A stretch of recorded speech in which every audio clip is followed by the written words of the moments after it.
మన ప్రభువును రక్షకుడైన యేసుక్రీస్తు వారి అతి శ్రేష్టమైన నామమునకు మహిమ కలుగును గాక. అనుదిన మన్నా అను ఆధ్యాత్మిక ఉదయకాల క్రైస్తవ వర్తమానాల శీర్షికను ఆ సృష్టికర్త అయిన దేవుడు మనందరికీ ఈ వాక్యాలను అందిస్తున్నందుకు మొదట ఆయనకిని, తదుపరి ఈ ఛానల్ని లైక్, షేర్, సబ్స్క్రైబ్ చేస్తున్న శ్రోతలైన మీ అందరికీ నా హృదయపూర్వక ధన్యవాదాలు.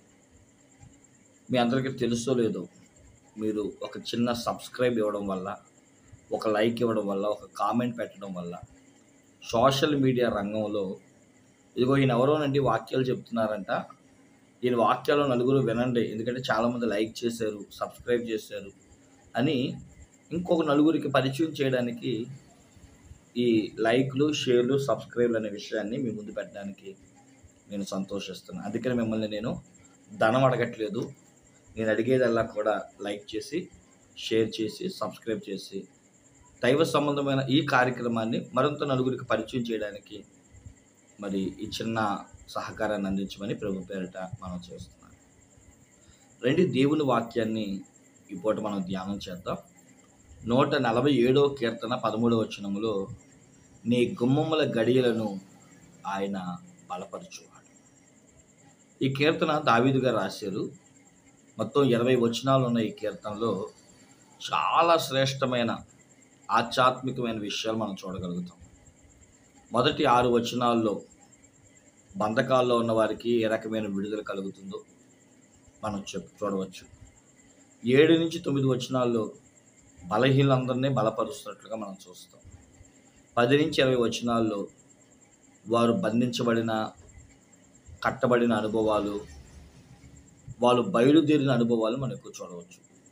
అంటే దేవుడు వాళ్ళని విడిపించారు, వాళ్ళు బయలుదేరారండి, ఇదిగో వారి ప్రయాణంలో దేవుడు ఎలా ఉన్నారు, వారి పట్ల దేవుడు ఎలాంటి కార్యాలు చేస్తున్నాడని బయలుదేరుట అనే అనుభవాల గురించి మనం చెప్పుకోవచ్చు.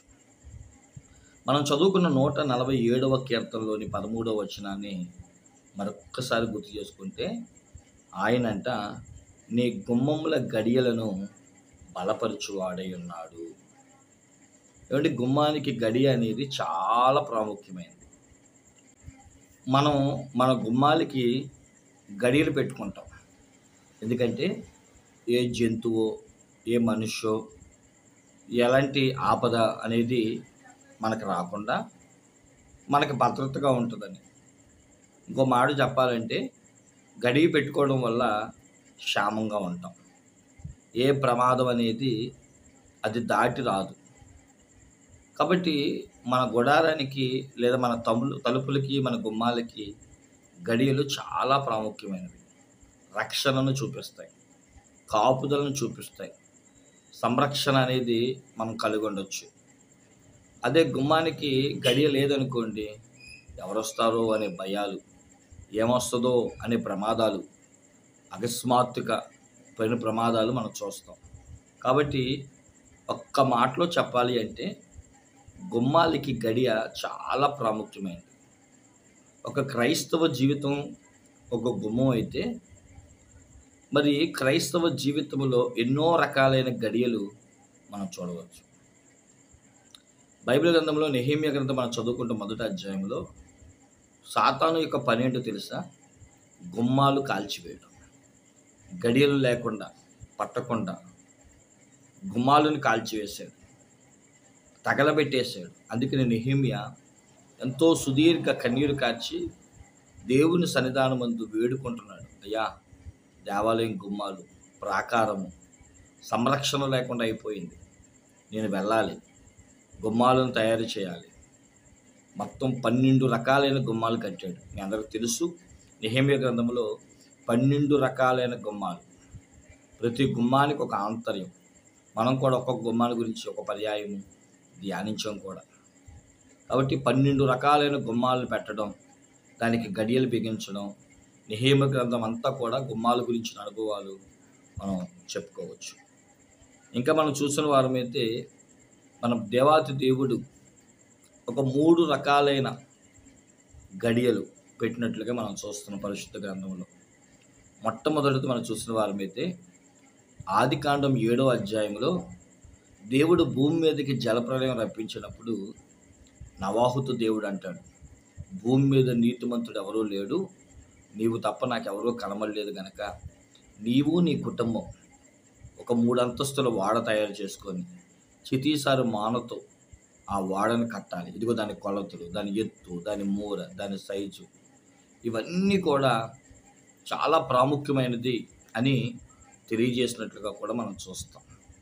ప్రియమైన దేవుని బిడ్డలారా, దేవుని వాక్యం వింటున్న దైవ జనాంగమా, కాబట్టి పరిశుద్ధాత్మ దేవుడు మొట్టమొదటిగా మనం చూసిన వారమైతే 120 సంవత్సరాలు ప్రయాసపడి దేవుని కొరకు వాడను కట్టిన నోవాహు గారి యొక్క వాడలోనికి ఏ మనుషులు రాలేకపోయినప్పుడు తన 8 మంది కుటుంబ సభ్యులను సమస్త జీవరాశులన్నింటినీ కూడా ఆ వాడలోనికి ఎక్కింపచేసి ఆదికాండం 7వ అధ్యాయం మనము 16వ వచనం చదువుకుంటే దేవుడే గడియ వేసినట్లుగా చూస్తాం.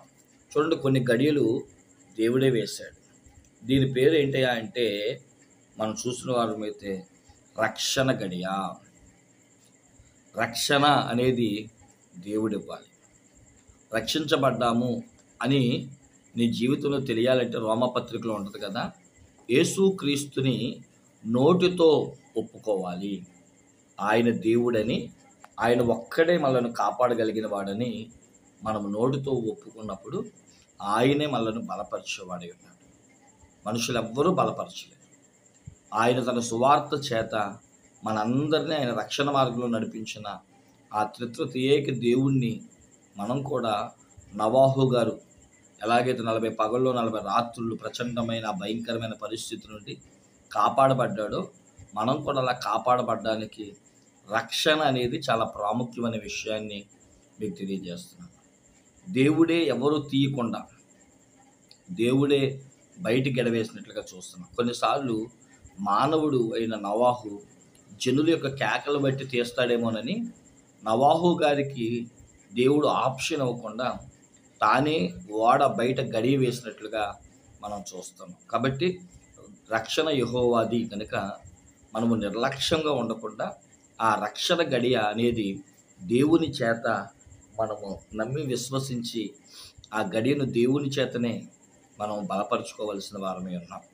నోవాహు గారి యొక్క వాడలో ఉన్న తలుపుల యొక్క గుమ్మముల యొక్క గడియ రక్షణ గడియ అనే విషయాన్ని నీకు తెలియజేస్తున్నాం. ఇక రెండో అనుభవం దగ్గరికి మనం వస్తే మనం బలపరుచుకోవాల్సిన రెండవ గుమ్మం ఏంటి అంటే రక్తపు గుమ్మం. మనందరికీ తెలుసు, 40 దినాలు అనగా 430 సంవత్సరాలు ఇశ్రాయేలీయుల ప్రజలు ఐగుప్తీయుల యొక్క బానిసత్వంలో గడిపారు. దేవుడు వారికి మోషేని పంపించి 10 అద్భుతమైన కార్యాలు చేశాడు. కానీ వారికి అవి 10 తెగుళ్ళుగా కనబడ్డాయి. 10వ తెగుళ్ళు ఏంటి? సంహారపు దూత.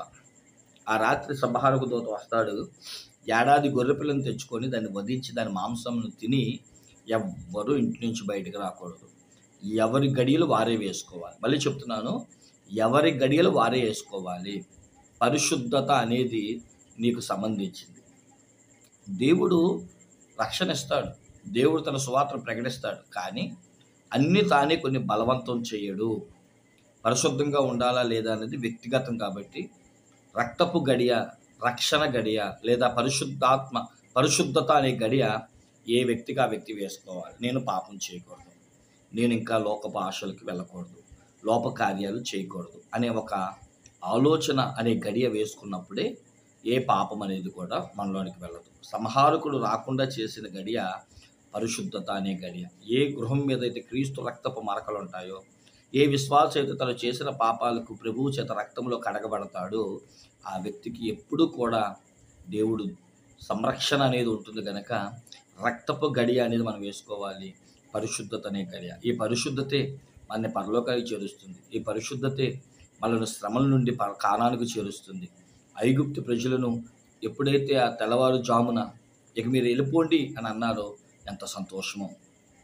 మన పరిశుద్ధతే మనల్ని పరలోకానికి చేరుస్తుంది. వారి రక్తపు గడియే వారిని ఐగుప్తులో నుంచి కానానికి తీసుకొని వెళ్ళింది. మన జీవితంలో కూడా మన పరిశుద్ధతే మనకు కాపాడుతుంది. నేను పరిశుద్ధంగా ఉండకపోతే ఏమవుతుందిలే, నేను తాగొచ్చు తిరగచ్చు అని అనుకుంటే నీవు చేసిన పాపమే నిన్ను శిక్షిస్తుంది.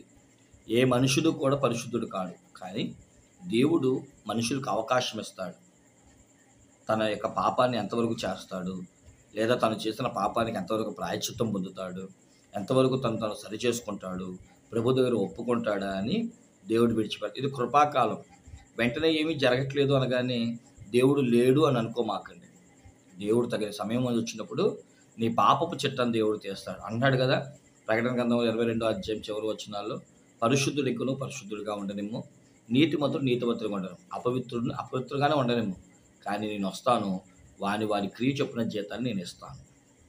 కాబట్టి మనం ఎలా ఉంటున్నాం? దేవుని చేత వేయబడిన రక్షణ గడిలా ఉంటున్నామా? రెండవది, తమకు తాముగా పరిశుద్ధతను కాపాడుకునే నిమిత్తము క్రీస్తు రక్తముతో కడగబడే పరిశుద్ధత అనే గడియ, రక్తపు గడియ మనం వేసుకోగలుగుతున్నామా అన్నది సర్వ కృపై ఉన్నది. కాబట్టి మూడవ మాట చెప్పి నేను ముగిస్తాను. ఇదే యెషయా గ్రంథము 26వ అధ్యాయము 21వ వచనాన్ని మనం చదువుకుంటే, నీవు వెళ్ళి నీ అంతఃపురములో ప్రవేశించము, నీవు వెళ్ళి నీ తలుపులను వేసుకునము, ఉగ్రత తీరుపు వరకు కొంచెము సేపు దాగి ఉండము. ఈ గడియ కూడా మన వ్యక్తిగతమై ఉన్నది. ఇదిగో శ్రమ రాబోతుంది, క్రీస్తు కొరకు నిందలు రాబోతున్నాయి, అవమానాలు రాబోతున్నాయి, శిక్ష రాబోతుంది. నువ్వు చేయాల్సిన పని ఏంటో తెలుసా? రాకడ అనే గడియ వేసుకో. రాకడ కొరకు సిద్ధపడు. ఇది సిద్ధపడి గడియ. ఉగ్రత బయట ఉంది, శ్రమలు బయట ఉన్నాయి. పెండ్లి కుమార్తె ఆ పెండ్లి మండపానికి వెక్కే ముందు విడిది గది ఎలాగైతే ప్రాముఖ్యమైందో, అలాగే దేవుని మందిరం అనే గది అనేది చాలా ప్రాముఖ్యమైనది. ఇక్కడే మనకి దిద్దుబాటు, సిద్ధపాటు, రక్షణ బాటు, అన్ని అలంకరణలు ఇక్కడే ఉంటాయి. కాబట్టి ఈ గడియను నువ్వు కాపాడుకో. ఈ గడియ రాకడ గడియ, శ్రమల గడియ, శోధన గడియ. ఈ గడియలో మనము ఆ ఉగ్రత నుండి తప్పించుకొని పరలోకానికి చేర్చబడాలి అంటే రాకడ కొరకు మనం సిద్ధపడాలి, సరిదిద్దుకోవాలి. నా చూపులో పాపం, నడకలో పాపం, నోటి పాపం, నా నడక పాపం, అన్ని పాపాలను ఇక్కడే ఈ విడిది గదిలోనే సరి చేసుకో. పెండ్లి కుమార్తె యొక్క లోపాలన్నీ ఆ విడిది గదిలో సరి చేయబడినట్లుగా ఉగ్రత కాలమందు మన యొక్క లోపాలు, శాపాలు కూడా రాకడకు సిద్ధపడిన నిమిత్తము మనం అన్నీ కూడా సరి చేసుకోవాల్సిన వారు. ప్రియమైన దేవుని జనాంగమా, కాబట్టి దేవుడికి అవకాశం ఇద్దాం. ప్రభువా, నా జీవితంలో సరి చేసుకోవడానికి ఒక అవకాశం ఇచ్చావు. నా గుమ్మములను బలపరచు నిమిత్తము నాకు అవకాశం ఇచ్చిన తండ్రి, మీరు నాకు సరిచేసి నన్ను నేను సరిచేసుకునే భాగ్యం నాకు ఇమ్మని యేసుక్రీస్తు ప్రభు వారు నీ కొరకు నా కొరకు మనకి ఇచ్చిన గొప్ప అవకాశాన్ని ఉపయోగించుకుంటూ ప్రభు సందర్భంతో ప్రార్థన చేసుకుందాం. నీవు గుమ్మములను, గడియలను బలపరచువాడు గనక నన్ను కూడా బలపరచు ప్రభువా, నీ రాకడికి సిద్ధపరచు ప్రభువా అని ప్రార్థన చేసుకున్నాం. తల వంచండి, ప్రార్థన. పరిశుద్ధుడా, ప్రేమమయ్యానికి వందనాలు. ఇంతవరకు వాక్యం ద్వారా మీరు మాతో మాట్లాడారు. విన్న ప్రతి వాక్యమును మా అంతరంగంలో స్థిరపరిచి బలపరిచి మహిమ పొందమని యేసు పరిశుద్ధ నామమున వేడుకుంటున్నాం మా పరమ తండ్రి. తండ్రి, కుమార, పరిశుద్ధ ఆత్మ త్రియేక దీవెనలు ఇప్పుడు ఎప్పుడు ఎల్లప్పుడు సదా రాకడ పర్యాంతం తోడే ఉండును గాక. అందరికీ మరణాత.